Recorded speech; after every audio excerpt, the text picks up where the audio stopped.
Well, it's quite tough to say that, what do you make of it? It's at the end of the day, a team can only do what they can do in a pressurized situation. World Cups and high pressurized situation, and you got to give England credit there that in a high pressurized situation, they always seem to be there and thereabouts, like you said. So, look, we've got a lot of talent. And we've got a lot of good young cricketers coming through who have shown that through hard work and good team ethic, they always try and do well in high pressured competitions, such as, say, the World Cup.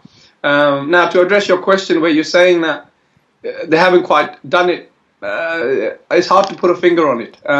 For me, England came very close in '92 World Cup when they played against Pakistan in Australia, very similar, the same conditions that they're about to play in now.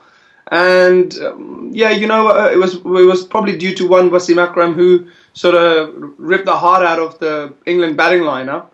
Otherwise, for me, England were playing a very good cricket in that tournament and were probably the favourite team to win that World Cup. So, things happen on a big day, say the final, and unfortunately they came second best. So, why they haven't won a tournament, it's hard to say. The only, obviously, the success they've had in the ICC tournaments was the 2020 World Cup under the leadership of Paul Collingwood in the Caribbean. They played very well, but I guess they've got some sort of success in the 2020 format, but not quite in the World Cup. I'm afraid I can't really tell you what is the reason for it.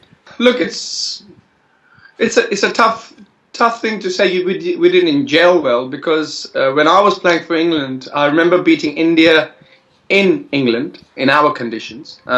We actually beat Sri Lanka in Sri Lanka in their conditions. On the other side, we got hammered in India in Indian conditions.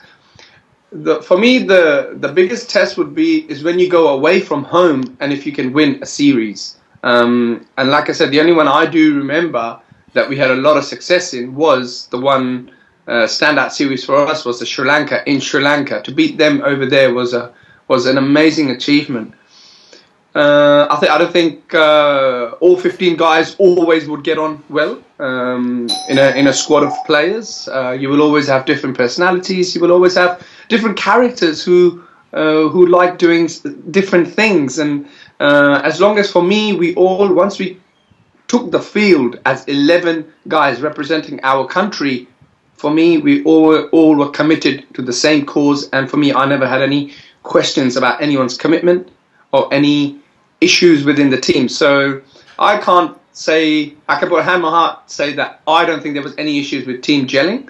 But for me, sure, we were a little bit up and down, not being able to win enough series away from home as opposed to how many we won at home.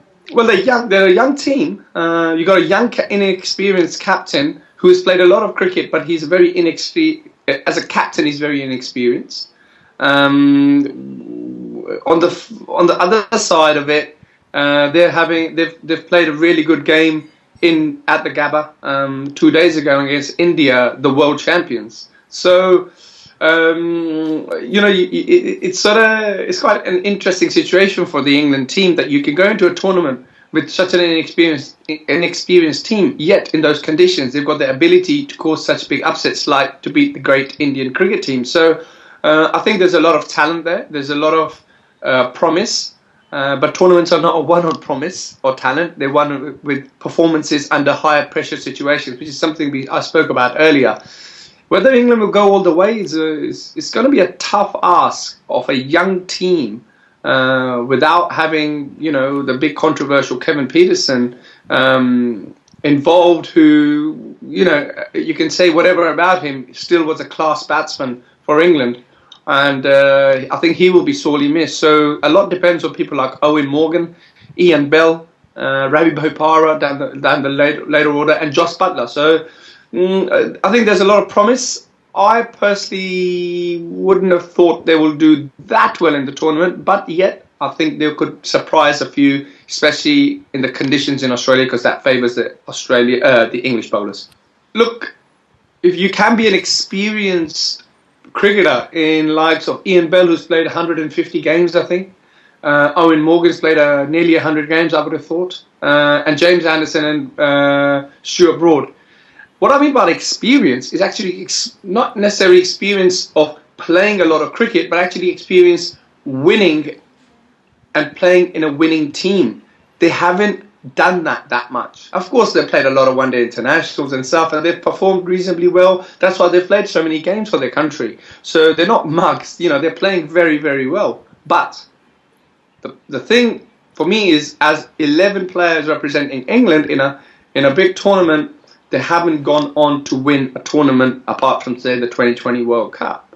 So that's what I'm trying to say, is they're an experience in those regards of winning tournaments and winning the key games, which you always need to win in World Cup. So they've also got a lot of young guys, people like Joe Root, people like Moeen Ali, who's just starting to open the batting, and people like Stephen Finn, Jordan. So they're also quite inexperienced. They haven't got young guys and old guys who are all experienced. So that's where I think they're gonna have up and down.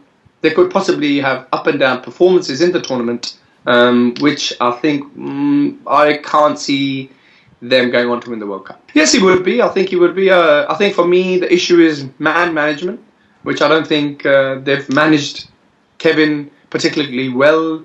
I think his issues, if you read his book, with Andy Flower and some of the cricketers playing at the same time, I don't think they managed the whole Kevin Pietersen issue well. As far as I'm concerned, if I stick a bat in Kevin Pietersen's hand, there's a good chance he'll do well for the country. Yeah, possibly. I think they should have made a decision a lot earlier, maybe 6-7 months earlier, to say, righto, Alistair Cook, we're not going to go down your route. We're going to go with Owen Morgan.